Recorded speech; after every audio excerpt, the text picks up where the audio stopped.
Sim ou não? Na maioria das vezes na igreja nós só ouvimos o amor na forma vertical, que é o amor de Deus para com a humanidade. Mas na forma horizontal fica um tanto quanto esquecido.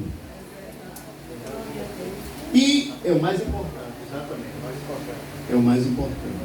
Eu vi uma frase essa semana, depois daquele dia que eu estive lá, que eu achei muito interessante, que a maior força, isso é uma expressão que foi dada por uma pessoa que não conhece a Cristo Jesus. Ela disse, a maior força do mundo é o amor. Isso que o irmão Batista, aproveitando a oportunidade, o Vani faz muitos anos que não vejo, também o irmão Batista, muitos anos mesmo, os meninos eram pequenininhos, ainda eram bebês, assim como o netinho ali. Ainda era desse jeito quando a última vez eu vi vocês, amém? Louvo a Deus por vê-los novamente. E esse trabalho que o irmão está falando aí, ele só acontece quando há amor. Não acontece de outra forma. Sabe por quê, irmãos? Porque o amor é ação. O amor é ação. Não adianta eu só falar. Não adianta eu dizer que eu amo se não existe a ação do amor. Porque aí ele se torna inútil. Ele não se torna evidente. Ele não acontece. Ele não acontece. Por que é que nós vimos à igreja? Por amor. Pelo amor de Deus por nós e de nós para com Ele, e o prazer de estarmos reunidos entre irmãos para louvar o nome de Jesus. Isso é amor. Tem um hino aqui, não é? Se isso não for amor, o oceano secou. Não é assim, né? Quem souber cantar, eu não sei não.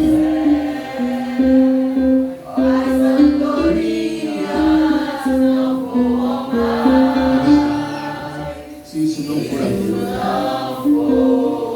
Aleluia.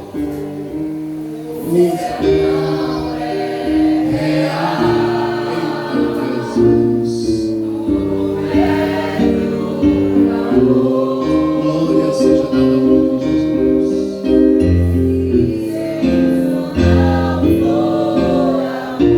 Amém? A palavra amor, ela deriva do latim amor e deriva do grego, que é, quem sabe no grego como é? As pessoas... Há duas pronúncias prováveis, ágape e ágapo, né? Duas pronúncias prováveis. E eu acho interessante que um é substantivo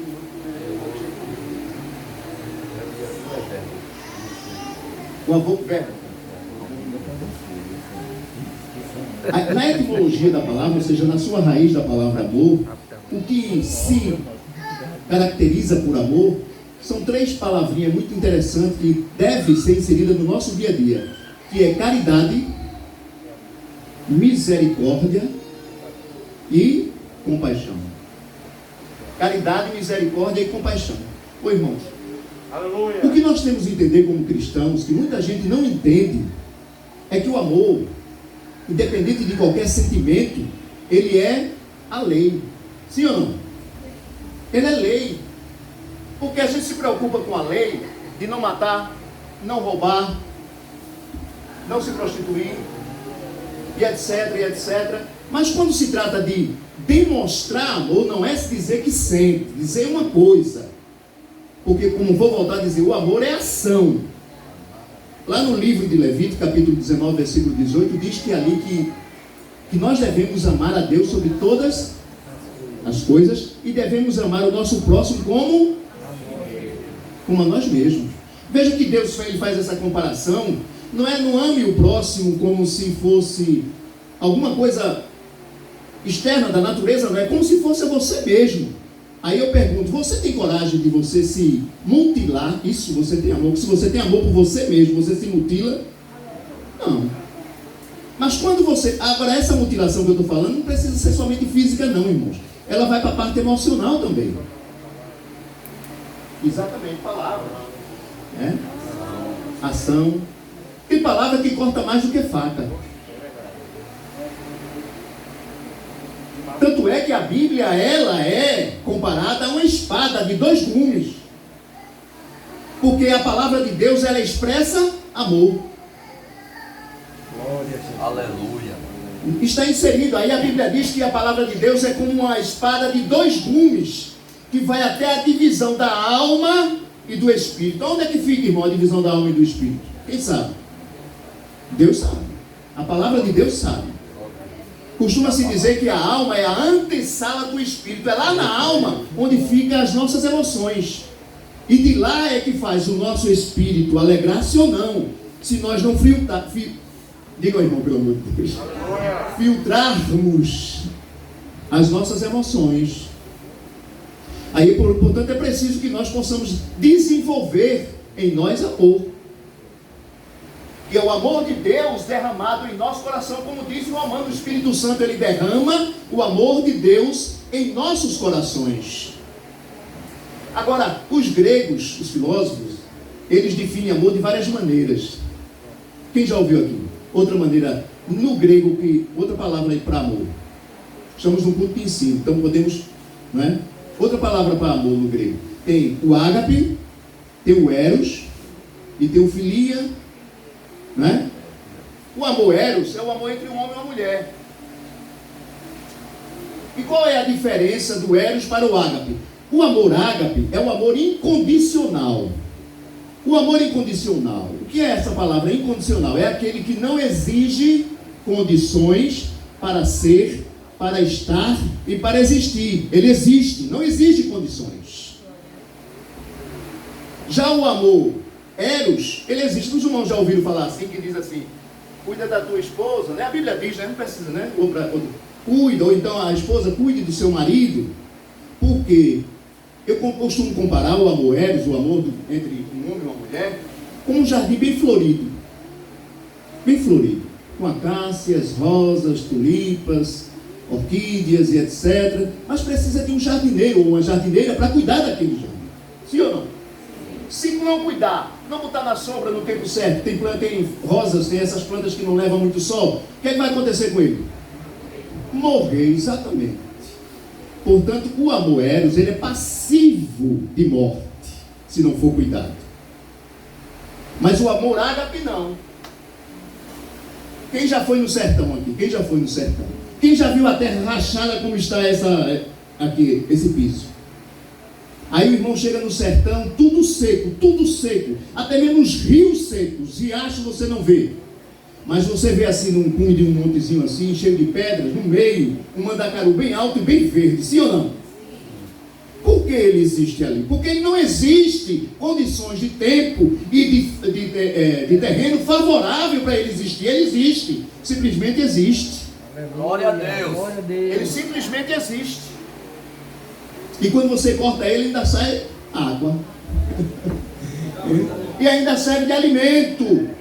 Tem muita gente no sertão que cozinha e come. É saudável. Dá o gado. E a flor dele é linda. E a flor dele é linda. O irmão disse isso domingo.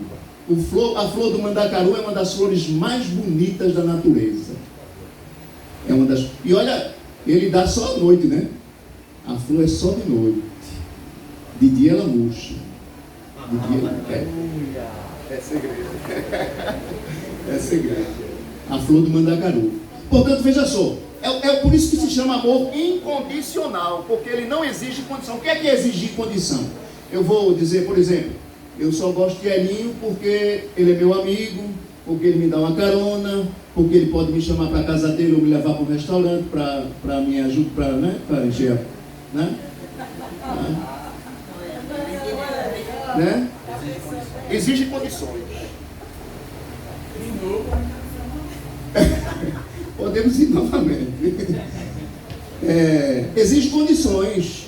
Não é, irmão? Tem gente que só dá a paz do Senhor a grupinhos, né, dentro da igreja. Sim ou não? Sim.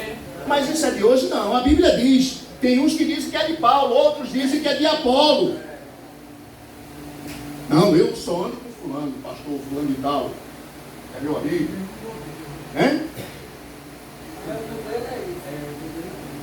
Isso é condicional, isso não é amor. É condição. É condicional. Não é amor verdadeiro. Aleluia. Amor verdadeiro não é só para você se alegrar junto, é para sofrer junto. É para orar juntos. Oh, glória a Deus. Quando acontece uma coisa dessa aqui, que o irmão está dizendo que está pedindo ajuda, digamos, para o projeto que ele tem, o sonho que Deus colocou no coração dele, mesmo que ele não pedisse, que a igreja orasse nos corações de cada um, já deveria ter brotado a semente dizendo: eu vou orar. Aleluia. Se eu não puder ajudar materialmente, eu vou orar. Glória a Deus. Glória a Deus. Aleluia. Isso é amor. Isso é amor. Por isso que a Bíblia diz, irmãos, veja só, o amor é um mandamento. Se você não cumprir os mandamentos, e principalmente, quando foi perguntado a Jesus Cristo quantos mandamentos tinha, quantos ele respondeu que tinha? Quantos? Jesus. Quantos? Eles disseram assim: Moisés diz que são tantos mandamentos, e o Senhor diz que é quantos? Quantos? Dois. Quais são? Digam.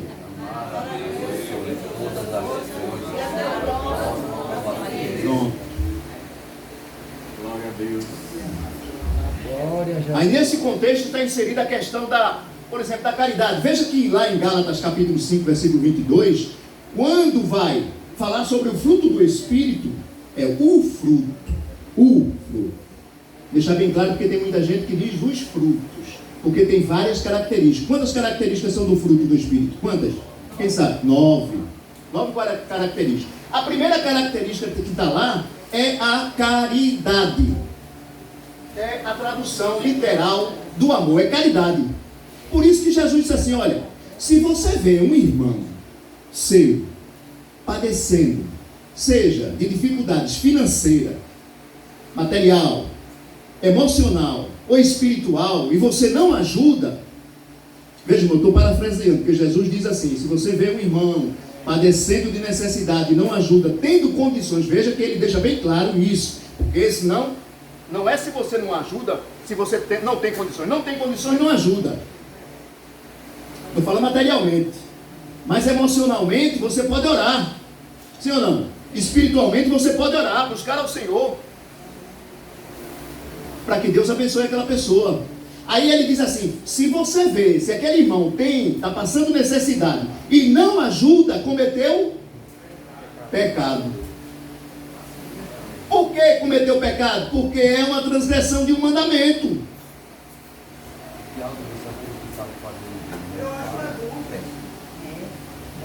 Exatamente. O pastor está lembrando, Tiago também diz: aquele que sabe fazer o bem e não faz, peca. Comete pecado.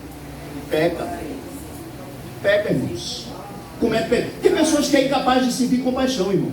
Abra em suas Bíblias, no livro de Mateus, capítulo 18, versículo 23 em diante.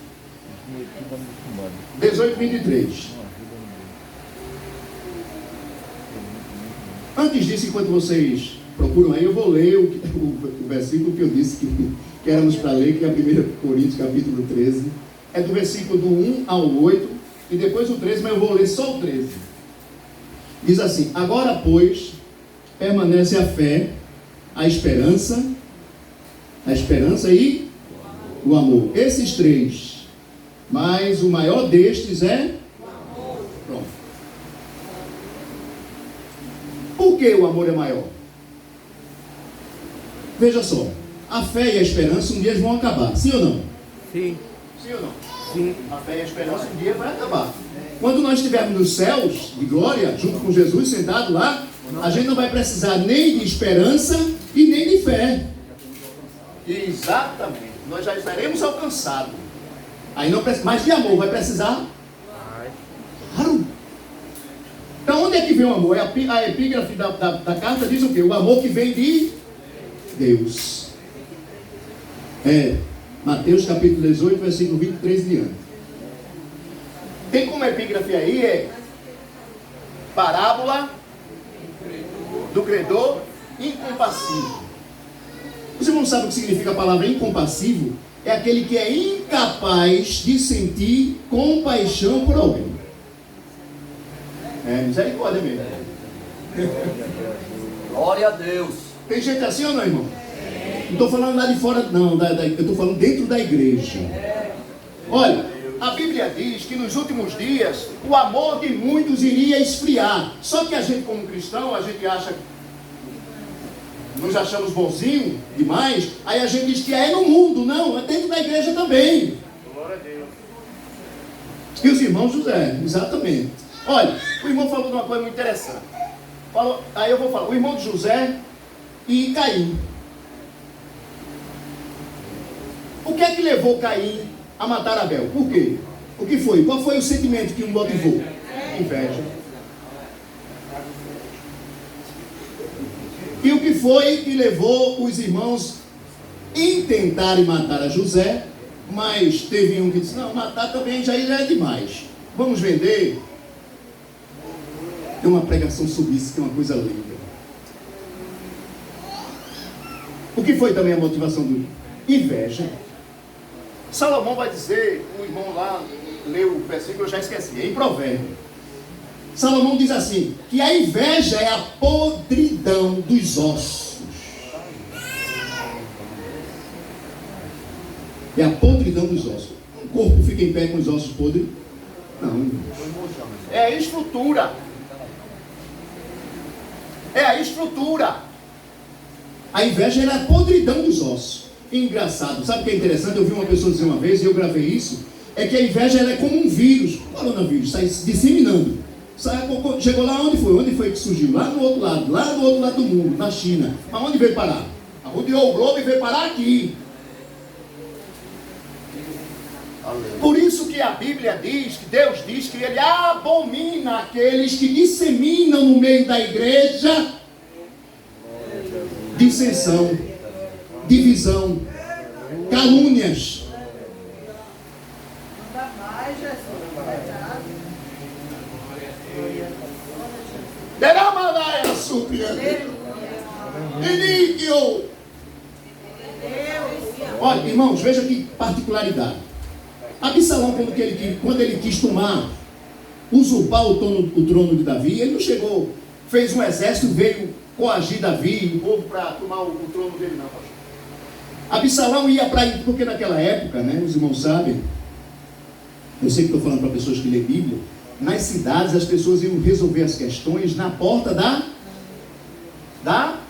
cidade. Na porta da cidade ficava os juízes, os legisladores, os anciãos, então cobradores de impostos. E quando eu tinha um caso para resolver, eu ia na porta da cidade procurar essas pessoas. Aí Absalão ele ficava na porta da cidade. Quando um dizia assim, eu vim aqui para tratar uma coisa com o Davi, porque está acontecendo um caso muito sério. Estou tremendo, irmão, quando eu estou nervoso. Está em casa. Veja só, Absalão ficava na porta. Quando alguém ele escutava, olha, eu vim aqui para resolver, eu quero falar com o rei, com Davi. Sabe o que ele fazia? Peraí, deixa eu resolvo. Aí ele levava para um cantinho e dizia assim, está lá na Bíblia, viu, irmão? Samuel. Diga, é o quê? Qual é o problema? E a pessoa relatava para ele o problema. Ele dizia, mas Davi não vai resolver seu problema, não. Quem resolve sou eu. Quem era o rei? Ele tinha que levar o caso para... Tem que levar o caso para o pastor da igreja. Eu não posso chegar ali na porta e dizer assim, o seu problema eu resolvo. Não, eu não tenho essa autoridade para isso. Por causa disso, de querer resolver problemas que não lhe pertencem, Uzias terminou leproso.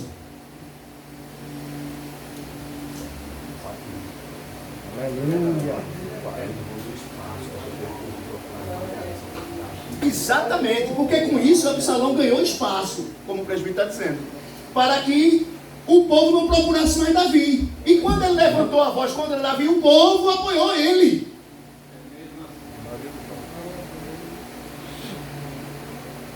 Glória a Deus.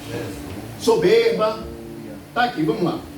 A carta aos Coríntios. Essa carta é tremenda. Capítulo 13, versículo 1 diz assim: ainda que eu falasse a língua dos homens e dos anjos e não tivesse amor. Algumas versões vão dizer caridade. Seria como um metal que soa ou como um sino que tine.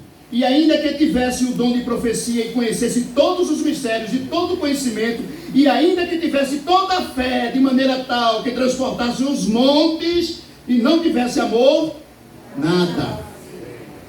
E ainda que... Olha, irmãos, esse versículo é inacreditável. Eu vou abrir um parênteses aí para falar sobre a questão do tribunal de Cristo. Naquele dia eu quase que não saí do tribunal. Fui lá para o trono, misericórdia. Tribunal de Cristo. E ainda que eu distribuísse toda a minha fortuna para sustento dos pobres, e ainda que entregasse o meu corpo para ser queimado e não tivesse amor, nada disso aproveitaria. Olha, no tribunal de Cristo, abri o parênteses, é rápido. As nossas obras vão ser julgadas. Não é a gente não que vai ser julgado não. Aí nós, no tribunal de Cristo, a gente já está salvo, sim ou não? Sim. Nós já estamos salvos. O que vai ser julgado é as nossas obras. Se fulano de tal vem para a igreja bem cedo porque ele quer aparecer, ou ele vem por zelo da obra de Deus. Glória a Deus. Aleluia. Se fulano de tal corre na frente para agradar o pastor, se ele quer agradar a Jesus. Glória a Deus. Pai, não me preocupo não. Jesus manda eu falar. Aí a Bíblia diz que essas obras elas serão como 6 elementos. O primeiro é ouro, o segundo é prata e o terceiro é pedras preciosas. Quando passar no crivo de Deus, no fogo de Jeová, se você passa ouro no fogo, ele continua.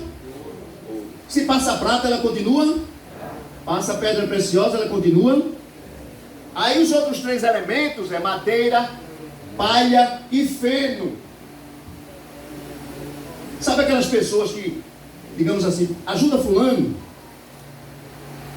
Fulano passou a necessidade que Jesus disse, que a pessoa tem que ajudar. E quando a pessoa está bem, fulano diz, rapaz, vai passando, aí o outro está do lado dele e diz assim, rapaz, fulano está bem, viu? Graças a Deus, Deus tem abençoado ele. Mas teve uma fase que ele passou muito difícil, quem ajudou foi eu. Pronto, o galardão já está aí, pronto. Lá no céu ele não vai ter galardão. Quando chegar lá aqui mostrar lá num telão bem grande. Glória a Jesus.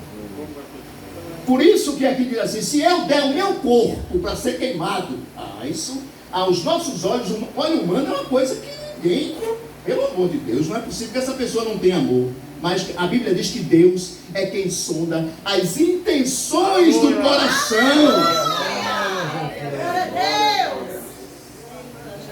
É as intenções do coração que eles são. Aleluia. As intenções do coração. Só quem conhece é Deus. Glória a Jesus. Aí, nessa carta desse... Vamos terminar aqui. O amor é sofredor. O amor é sofredor. Quem ama, sofre. Quem ama de verdade, sofre. E outra coisa, viu? Quando a Bíblia diz que a gente tem que pedir a Deus para amar o próximo. Jesus disse, saberão todos que sois meus discípulos se tiverem amor entre vós.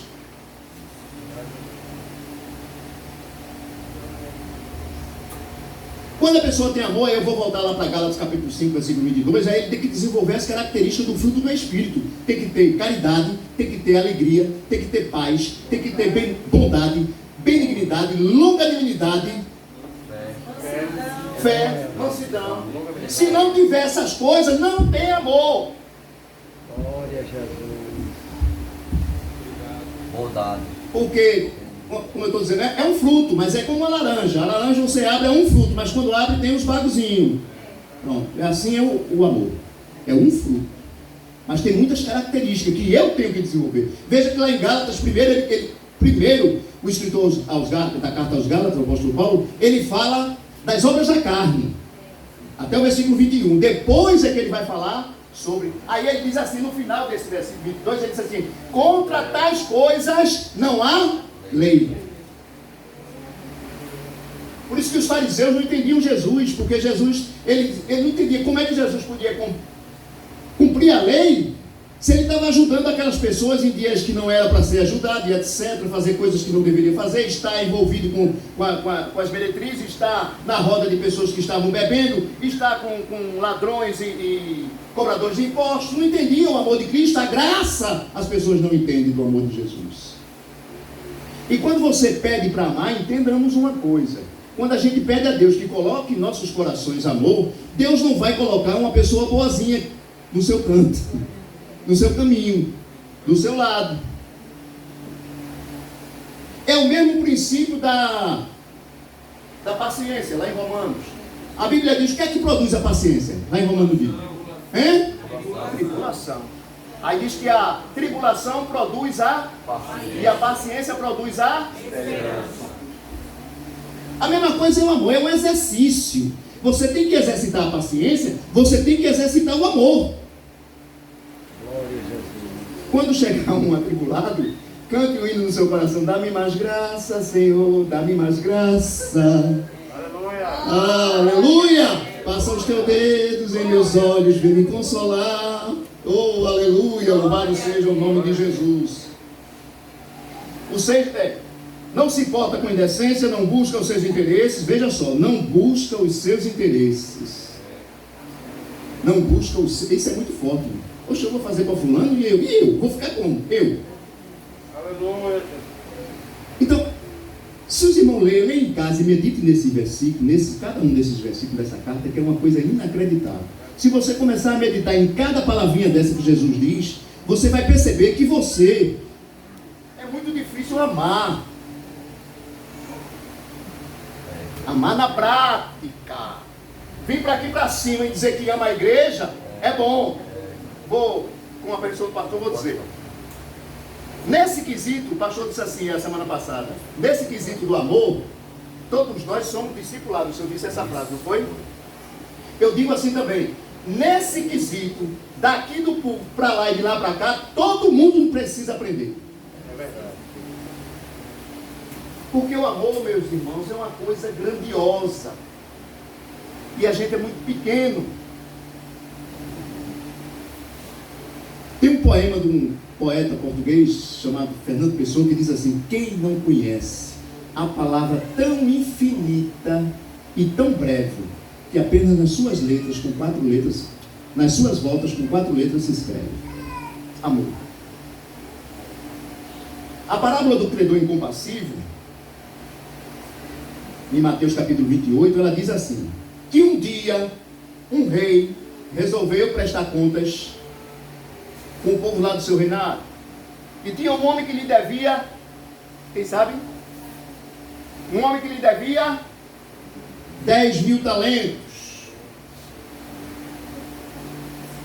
E ele jogou-se nos pés do rei pedindo perdão, porque não tinha como pagar, irmão Batista.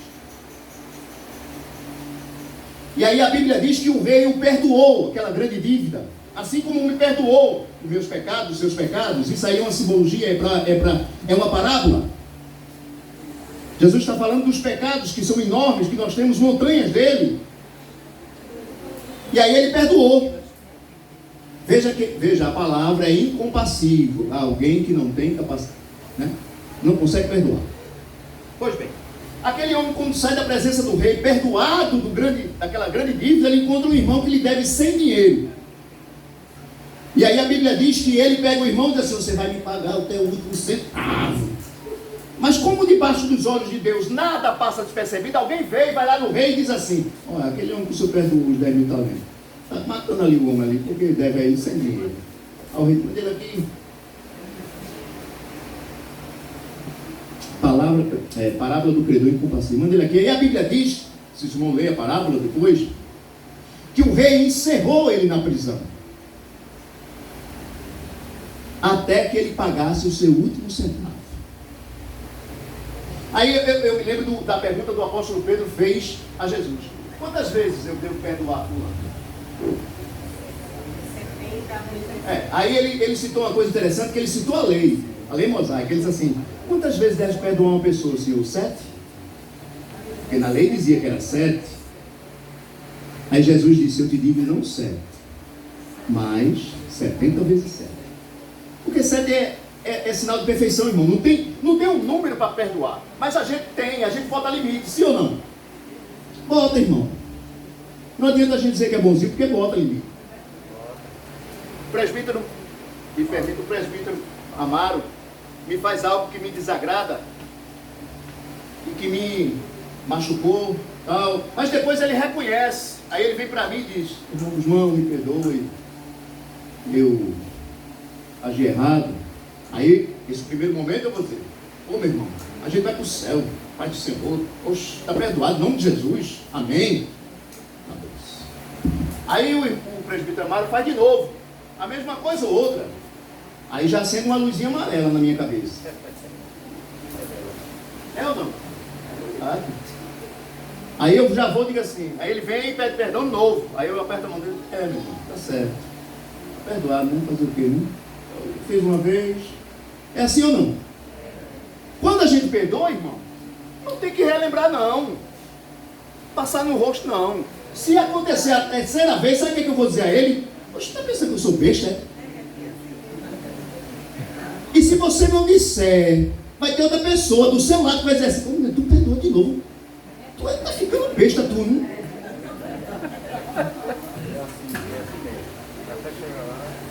Aí eu pergunto, e Jesus é besta,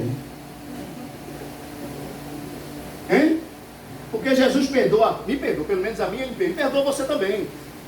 De manhã, de tarde, de noite, por palavras, por ações, e etc, pensamentos, e etc, e etc, e etc. Glória a Deus. 24 horas.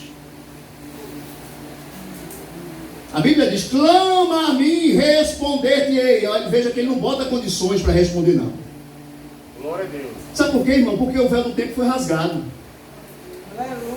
A morte de Cristo Jesus serviu para isso. Antigamente era só uma vez por ano que o sumo sacerdote entrava na presença do Senhor.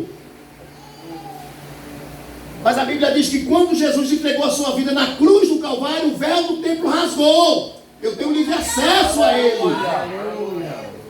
Eita, Deus tremendo! Eu tenho livre acesso ao trono da graça. Agradeço, Jesus. Eu tenho, você tem livre acesso ao trono da graça. Glória a Deus. Muitas vezes o inimigo bota na cabeça da gente, tu cometeu isso, tu não vai chegar não, aí perto de Jesus não.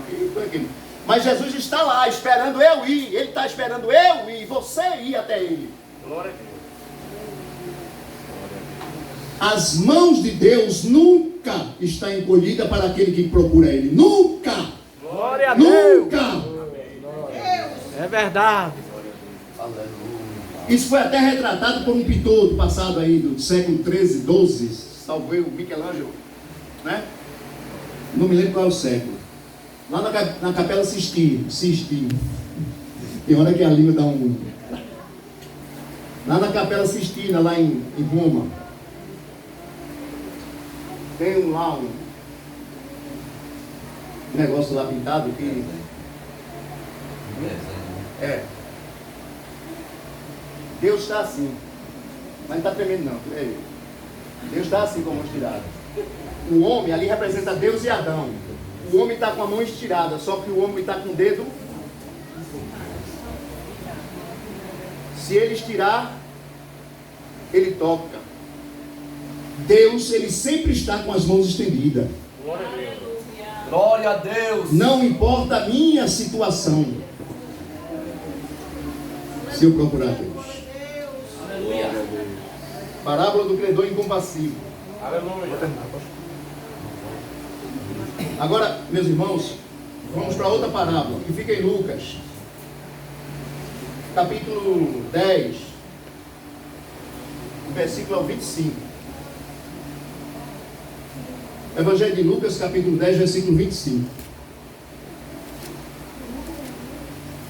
Essa parábola é interessante. A parábola do bom samaritano. Veja, irmãos. Se os irmãos lerem o contexto, Jesus estava conversando com os fariseus nessa ocasião. E estava falando exatamente sobre isso, sobre a questão do próximo, irmão Batista. A questão do próximo. E o cidadão lá, o fariseu, o sacerdote, doutor da lei, ele pergunta a Jesus, quem é o meu próximo? Aí Jesus disse, tá certo. Eu vou lhe dar uma parábola. Aí Jesus diz assim, vinha um homem descendo de Jerusalém para Jericó, e foi atacado pelos salteadores, e ficou meio morto. Aí vinha um sacerdote, quando avistou ele, passou. Aí vinha um levita, quando avistou ele,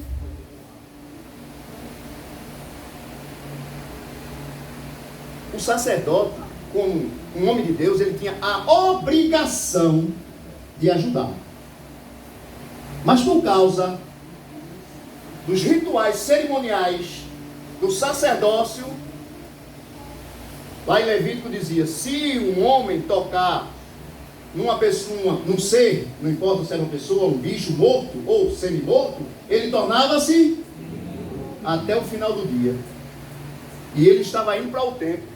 Ele disse, oxe, não, eu vou ajudar ninguém agora, eu vou para a igreja. Oxe, Jesus é mais importante. Jesus é mais importante. Mas tem ocasião que é exatamente isso que vai mostrar que ele é mais importante para mim. É a minha ação em relação aos outros. Aí acontece a mesma coisa com o levita. Aí vem o samaritano. Aí eu costumo dizer o seguinte, se eu fosse um judeu que estivesse naquela condição, semi-morto, e visse um samaritano vindo na minha direção, eu ia dizer agora, porque eles só odiavam. Aí aconteceu o contrário. O samaritano foi quem pegou o azeite, untou as suas feridas, derramou vinho nas suas feridas, colocou ele em cima do seu cavalo, levou para uma hospedagem, pagou a despesa da hospedagem e ainda disse, se eu voltar aqui e for passar da conta, eu pago. Glória a Deus. Aí Jesus olha para aquele homem, doutor da lei, que andava com aqueles penduricalhos, e disse assim, qual dos três usou de misericórdia? Aí o homem disse assim, o último. Ele disse, vai e faz tu do mesmo modo. Glória a Deus. Jesus quis dizer que embora ele fosse, suponha, vamos dizer assim, um pastor de uma igreja, que andasse numa pompa, mas que ele não fazia nada para ajudar ninguém, ele de nada valia o seu trabalho perante ele. Não sou eu que estou dizendo, é a Bíblia. Veja que em Coríntios diz bem claro, não, se eu falar a língua dos homens e até mesmo a dos anjos, profetizar e não tiver amor, minhas palavras são como um símbolo. Aleluia. Glória a Deus.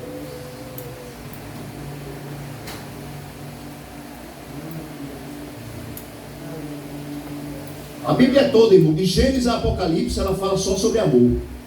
Glória a Deus. Parábola e a última, no mesmo livro, capítulo 15 e o versículo 11 diante, a parábola do filho pródigo. Veja que essa parábola, quando as pessoas pregam, só fala do pecado do filho pródigo, daquele que se prostituiu, daquele que gastou a fortuna, o pai, a parte dele, dissolutamente, mas não fala da... Ninguém, olha, eu tenho muito tempo de crente não, vai fazer 20 anos, mas eu nunca vi ninguém pregar sobre o outro filho, o irmão, o pecado dele. Porque a gente só costuma olhar para os pecados que saltam aos olhos, irmão. Ui, chegando na igreja, o irmão entrou ali, o cara do pai, esse irmão aí está voltando para a igreja, mas daqui a pouco cai de novo. Não pode ver uma mulher, não pode ver uma garrafa de cana, não pode ver isso aqui e o outro. Aí então, o pecado está naquele que está entrando também, que foi? Tá, irmão, ele tem pecado também. E tu que está com a língua desse tamanho, que a Bíblia diz que você tem que frear a sua língua. Glória a Deus. Glória a Jesus. Tiago diz que a língua é como uma centelha, uma fagulha, que coloca no aceiro da mata e daqui a pouco se torna um incêndio gigantesco, incontrolável. Foi feita uma experiência numa sala assim, cheia de gente. O camarada disse no ouvido de uma pessoa dali, e a outra pessoa sequencialmente veio dizendo. Quando chega lá, naquele último ali, está totalmente diferente do que o outro disse. Então a maneira como eu digo as coisas a respeito dos outros é muito importante. Por isso que Provérbios capítulo 18, versículo 20 ou 21, ele diz assim, a vida e a morte estão no poder da língua. A vida e a morte. Pode matar uma pessoa, o que eu digo a respeito dela. Eu estou falando só morte física não. Espiritual também. A Bíblia diz assim, quem tiver em pé, cuide, para que não caia.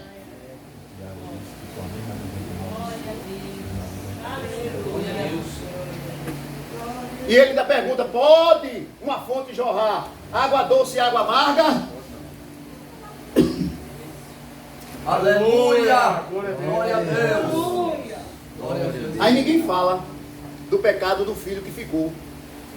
Esse filho tem uma referência das pessoas que nunca se desviam da igreja. Nunca saí da igreja. Graças a Deus eu nunca me desviei, eu particularmente. E pretendo continuar assim, em nome de Jesus. Diga amém. Amém. Me converti muito tarde, com 38 anos, já tenho mais de 100, Jesus ainda me concedendo eu ir continuar. As pessoas não falam da pessoa, do pecado da pessoa que nunca saiu da igreja. Tem gente que diz assim, irmão, se orgulha. E o orgulho também é um pecado. Foi o pecado de quem? Dele? De Satanás.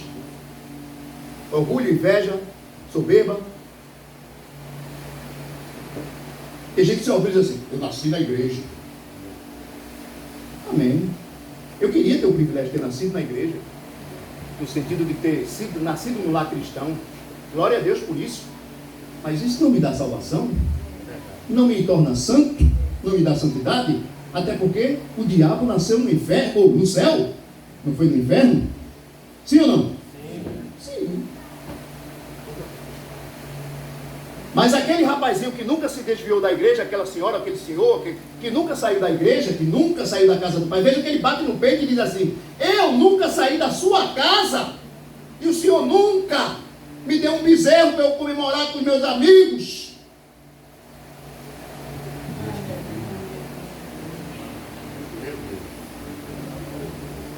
Um camarada desse, ele não tem compaixão. Era para ele se alegrar igual o pai fez. O que foi que o pai fez? Abriu os braços, mandou trazer roupa nova, pegou o anel no sentido de que estava renovando a aliança. É assim que Deus faz. Sim, não é, pastor? Deus, ele renova as esperanças. Glória a Deus. Louvado seja o nome de Jesus. E aí a Bíblia diz, nós somos chamados de cristãos. O que é a palavra cristão? Imitador de Cristo. Aí o apóstolo Paulo diz, sede meus imitadores, como sou.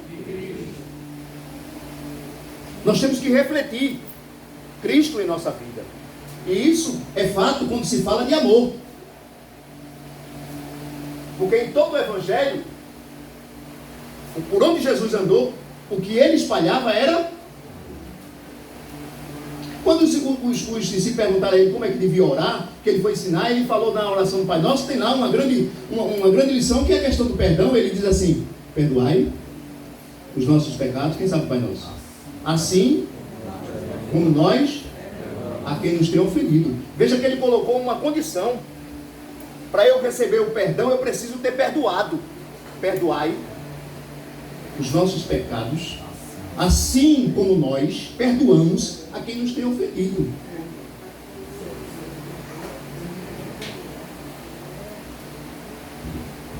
Só para parafrasear, a igreja de Éfeso, do capítulo 2 de Apocalipse,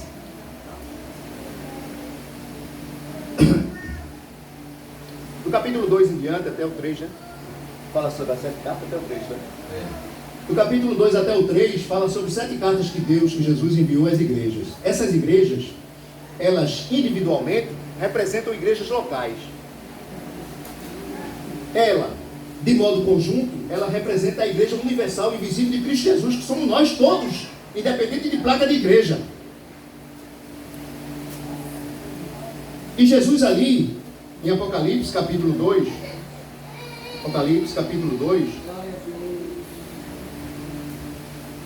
ele fala primeiramente das virtudes dos Efésios. Ele diz que os Efésios eram homens que eram versados na palavra, que eles colocavam à prova aqueles que diziam ser apóstolos e não eram. Por quê, irmão? Até porque a igreja de Éfeso foi uma igreja privilegiada. Foi uma igreja que foi fundada pelo apóstolo Paulo, pastoreada pelo apóstolo João e por Timóteo. E alguns historiadores dizem que na época da carta que Jesus escreveu, era Tíquico ou é Tíquico que diz? Tíquico. quem era o pastor da igreja de Éfeso. Então a igreja de Éfeso era uma igreja privilegiada. Paulo passou 3 anos, ele foi é considerado o maior teólogo do mundo. O apóstolo João é chamado de o apóstolo do amor. Aí Jesus, nesse capítulo 2, ele chama, nessa carta, ele faz uma menção às virtudes de Éfeso, da igreja de Éfeso, mas ele depois diz assim: mas tenho porém contra ti que deixaste as primeiras obras. Essas primeiras obras é o primeiro amor. A igreja, ela tornou-se simplesmente ativista, deixou de amar. E esse amor, ele tem que se espalhar, vem de Deus, sempre em nós, tem que se espalhar para todos os irmãos, e depois ir para lá, para fora. Porque o maior testemunho, o maior evangelismo que eu posso fazer, para que alguém veja Cristo em mim, é amando o próximo. Quando você olha, irmãos, para cada uma dessas pessoas que está aqui do seu lado, essa pessoa que está do seu lado,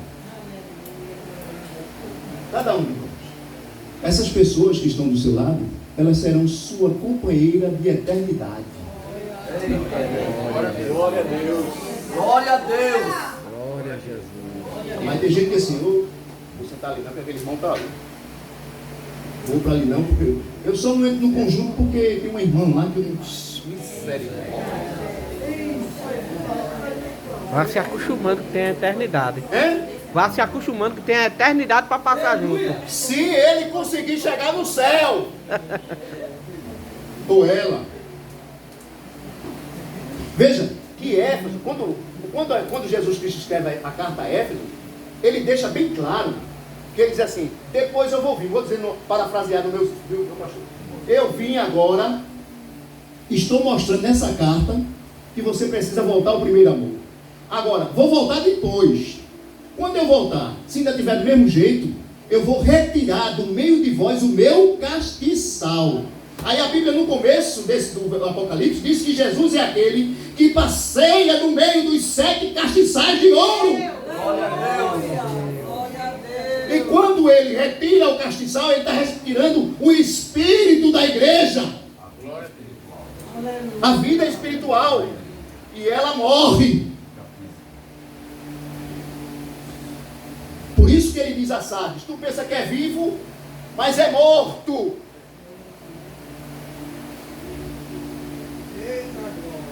Jesus da glória. O castiçal, o candelabro lá no passado, no tabernáculo, ele representava secreto, a presença de Deus ali, antes de chegar no Santo dos Santos. Meu Deus. Na igreja primitiva, no Novo Testamento, ele representa, por isso que Jesus diz assim: vós sois o quê? Luz do mundo. Luz do mundo. Luz tem, ele não disse lâmpada. A lâmpada é uma coisa, a luz é outra, sim ou não? Sim. Se eu tenho uma lâmpada na mão, mas não tenho energia para acendê-la, não tem luz. E essa energia, chamada amor, ela emana de quem? A Bíblia diz assim: quem não amar, lá em 1 João capítulo 4, quem não amar, não chegará a conhecer a Deus, porque Deus é Amor. É porque é uma diferença muito grande. Eu sinto amor, irmão sente amor, irmão sente amor, posso sentir, posso não sentir, mas Deus não sente amor. Ele é amor. Glória a Deus. Ele não sente, ele é. Por isso que o amor emana dele. E ele ainda diz assim, o apóstolo João diz assim: se alguém diz que ama a Deus, olha, irmãos, se alguém diz que ama a Deus, mas não ama seu irmão, o que é que João chama? O que é que a Bíblia diz que João diz? É mentiroso. Aí ele mostra por quê. Se alguém não ama a Deus, o seu irmão a quem vê, como é que ele vai amar a Deus a quem ele não vê? Se ele é mentiroso, é filho de Satanás. Se ele é mentiroso, é filho de Satanás. João 8,44 diz assim: vós sois de vosso pai o diabo. Foi mentiroso desde o princípio.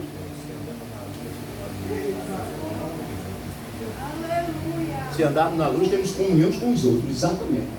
Aí a Bíblia diz: vós sois o sal da terra. Se o sal perder a sua salinidade, ele vai tornar-se insípido. Isso quer dizer o quê? Que ele não serve para nada. E a Bíblia ainda diz assim: vai servir para ser pisado pelas nações. Glória a Deus.